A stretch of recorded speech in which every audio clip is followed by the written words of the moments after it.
আজকের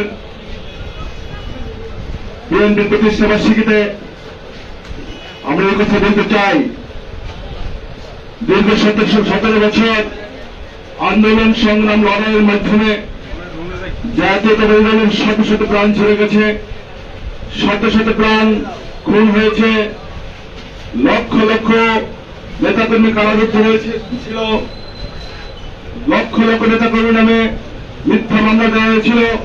দেশনেত্রী বেগম খালেদা জিয়া দীর্ঘ বছর কারারুদ্ধ ছিলেন। বিএনপি ভারপ্রাপ্ত চেয়ারম্যান কারারুদ্ধ অবস্থায় ছিলেন, সেখান থেকে তিনি বিদেশে চিকিৎসার জন্য গিয়েছেন, আর দেশে ফিরতে পারেন নাই। এমনি একটা অবস্থার মধ্যে দিয়ে গত 5ই আগস্ট ছাত্র জনতার অভ্যুত্থানের মধ্যে দিয়ে একটি স্বৈরাচারী সরকারের পতন হয়েছে। এমনি একটি পরিবেশে আজকে বাংলাদেশে বিরাজমান, সে অবস্থা বাংলাদেশে একটি জাতীয়তাবাদী দলের প্রতিষ্ঠা বার্ষিকী একটি বৃদ্ধ মাত্রায় যোগ করেছে। আজকের এই প্রতিষ্ঠা বার্ষিকীতে আমরা বলতে চাই, বাংলাদেশের এখানে যারা মুরব্বী আছে তারা দেখেছেন 71 সালের যুদ্ধের মধ্যে দিয়ে যে স্বপ্ন নিয়ে বাংলাদেশ স্বাধীন হয়েছিল, আমাদের পিতা আমাদের পূর্বপুরুষরা যে স্বপ্ন নিয়ে বাংলাদেশ স্বাধীন করেছিলেন, এই দীর্ঘ 52 বছরও সেই স্বপ্ন পূরণ হয় নাই। সেজন্য আজকের এই ছাত্র সমাজ একটি স্বপ্ন নিয়ে এই বাংলাদেশকে নতুন করে স্বাধীন করেছেন। সেই বৈষম্যহীন সমাজের জন্য আজকের এই সমাজ ব্যবস্থা। সেজন্য জাতীয়তাবাদী দলের এই প্রতিষ্ঠা বার্ষিকীতে বিএনপির ভারপ্রাপ্ত চেয়ারম্যান বলেছেন যে বিজয়ের কাছে পরাজিতরা নিরাপদ থাকাটাই হচ্ছে বিজয়ের আনন্দ।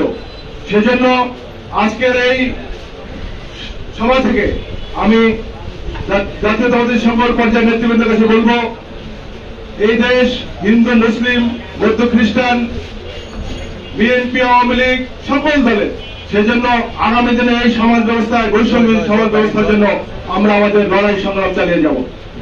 পরিশেষে আমি জাতীয়তাবাদী দলের সকল নেতৃবৃন্দের কাছে, নেতাদের কাছে আহ্বান করব, দীর্ঘ 17 বছর আমাদের কর্মীরা, নেতারা লড়াই সংগ্রামের মধ্যে নির্যাতনের মাধ্যমে আজকের জায়গায় পৌঁছেছি।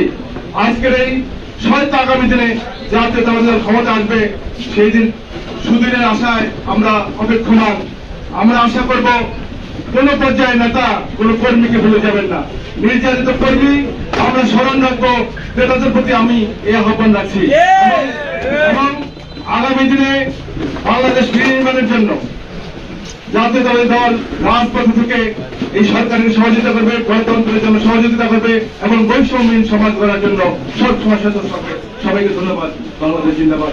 দেশনেত্রী বেগম খালেদা জিয়া জিন্দাবাদ। দেশ নায়ক জনাব তারেক রহমান জিন্দাবাদ।